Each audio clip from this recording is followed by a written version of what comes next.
You ask Tiger to solve. This deals with linear equations with one unknown. The final result is j equals 1. Let's solve it step by step. Group all j terms on the left side of the equation. Subtract 6j from both sides.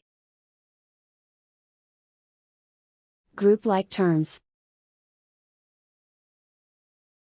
Simplify the arithmetic. Group like terms. Simplify the arithmetic. Group all constants on the right side of the equation. Subtract 4 from both sides.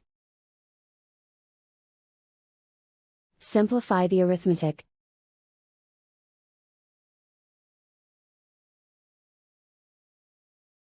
Isolate the j.